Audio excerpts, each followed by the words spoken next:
Okay, take two. I started one and it did not go well, so I'm starting it again. Today, we're going to be talking about addiction and recovery and some resources in the area. As always, this is not an all-inclusive presentation. It's a place to begin kind of the conversation. And if you have any questions, comments, feedback, thoughts about the presentation, please feel free to comment below. Or there's a whole bunch of different ways to contact me at the end of the presentation. Just feel free to send me a message in one of those many ways, and I will either add in the critiques or I will answer as many questions as I can. All right, the land acknowledgement, we go over this every time. If you're interested, please make sure to look into some of the native tribes who lived here in the Hill Country in Texas, both in the past and currently.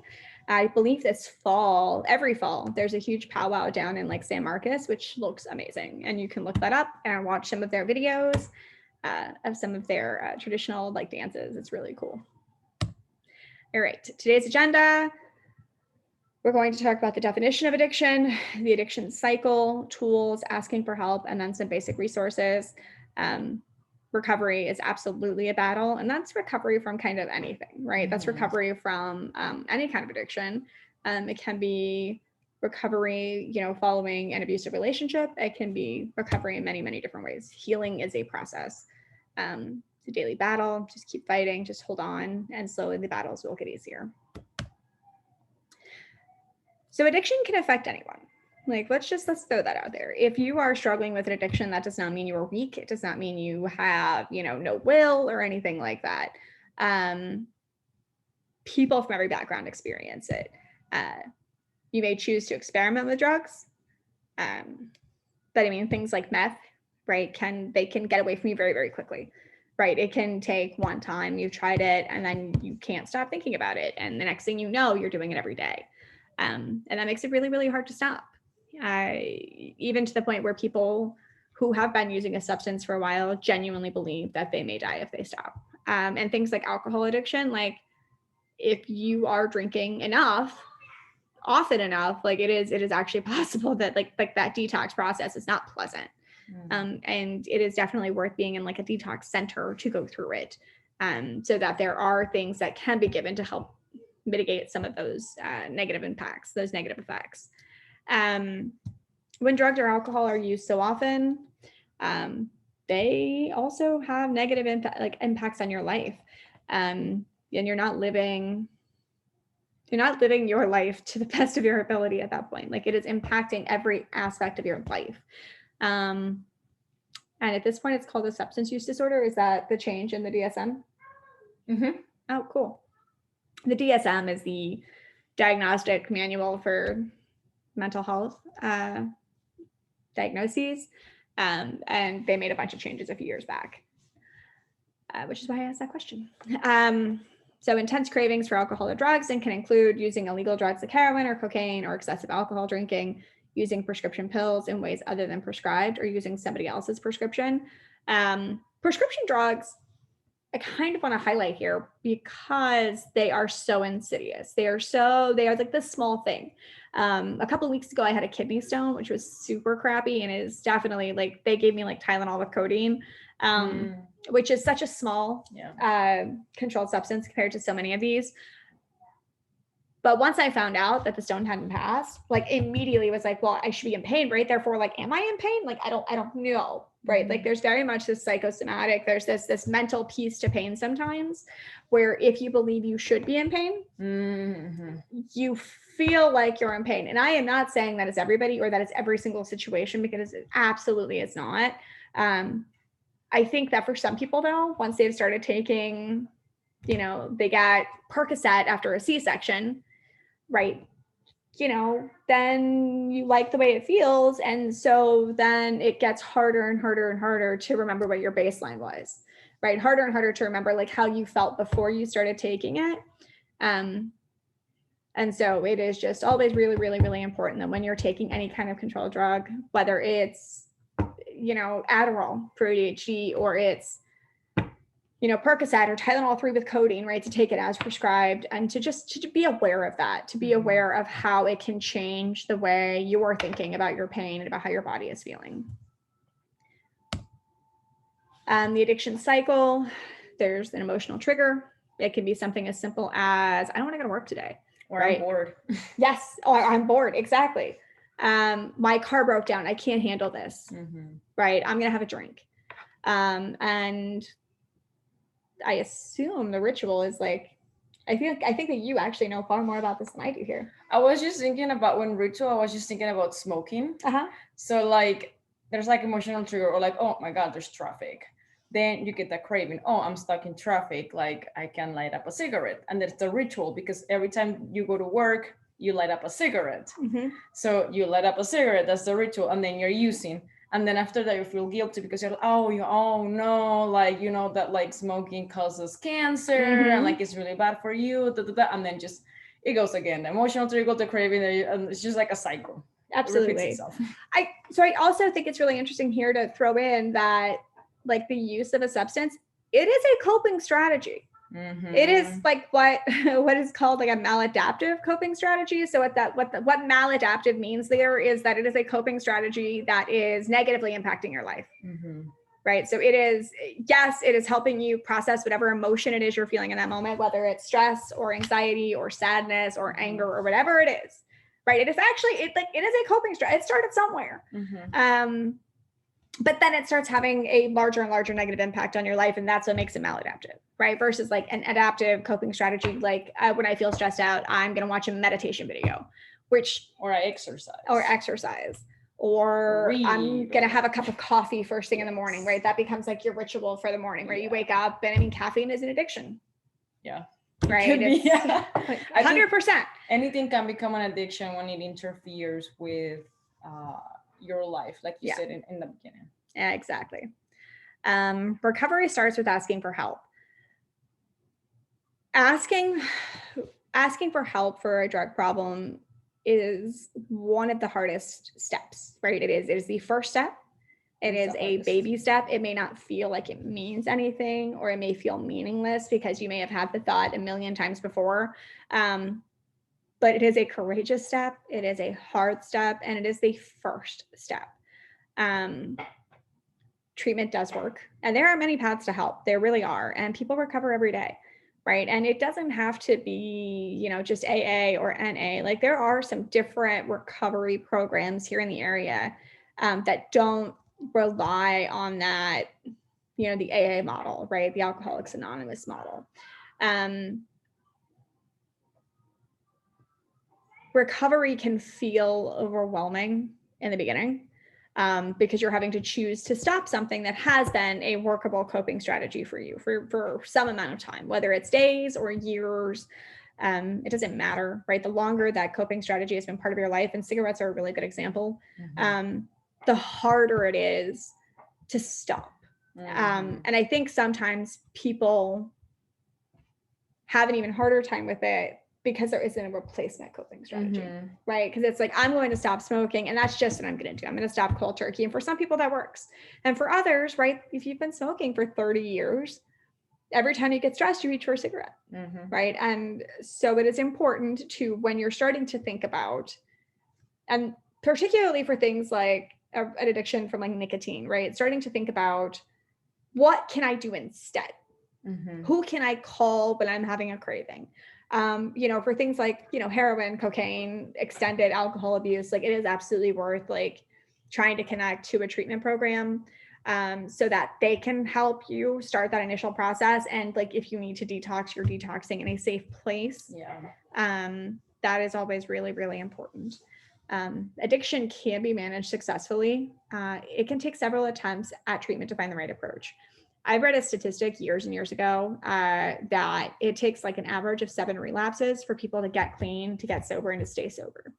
And I actually found it super heartening, right? It was one of those statistics that for me, it offered a framework, right?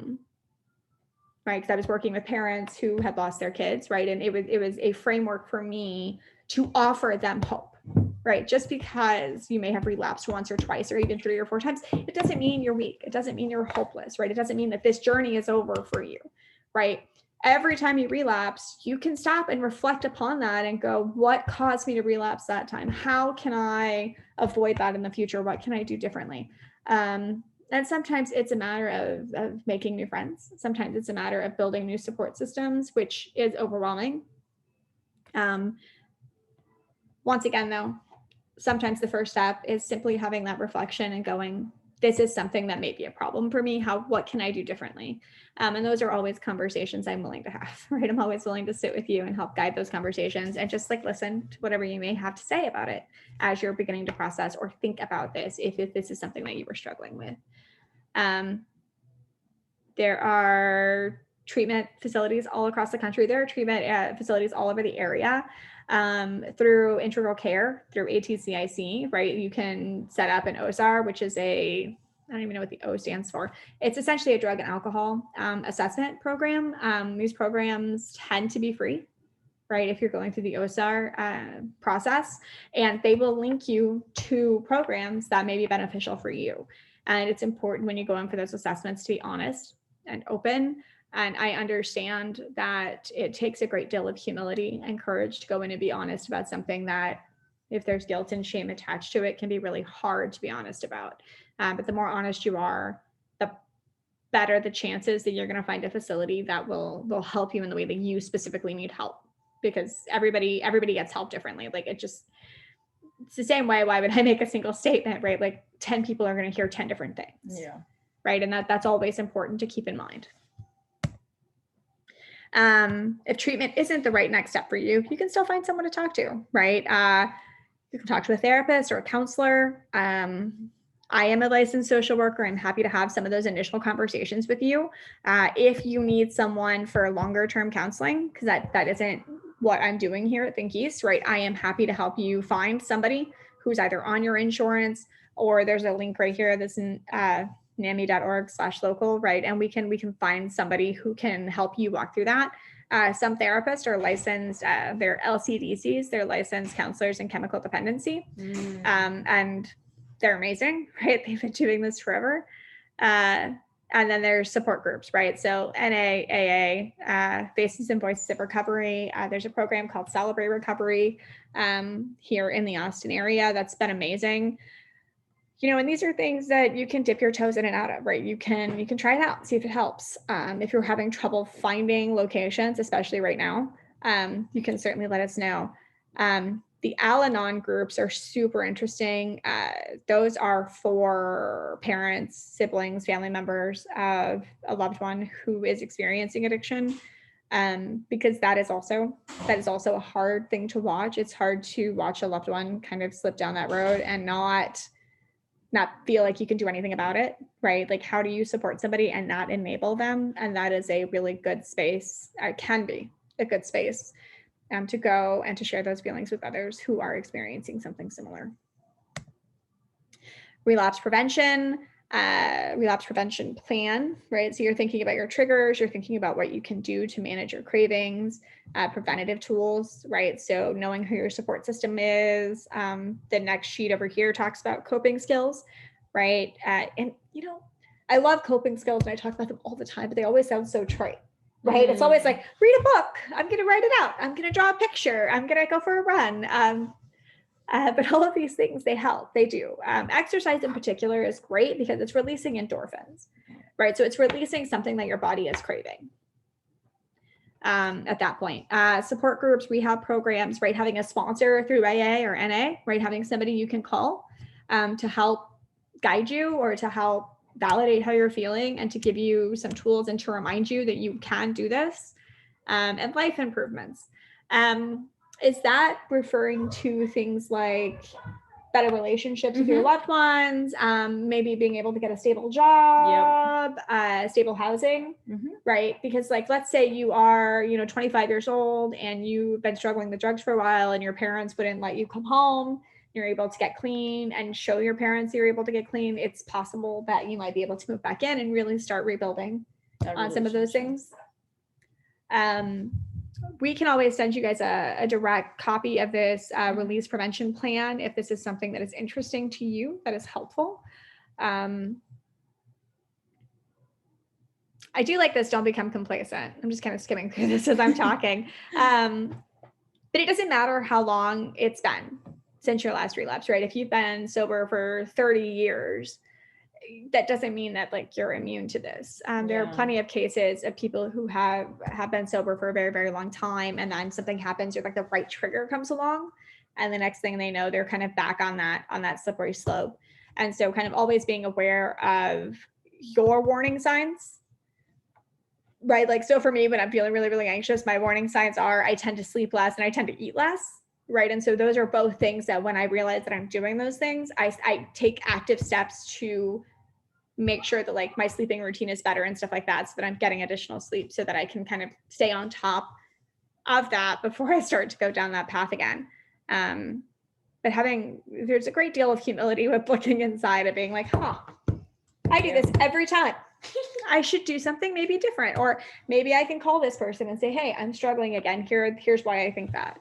And there's a lot of humility there, and having that kind of humility takes a great deal of courage, and it takes a lot of strength.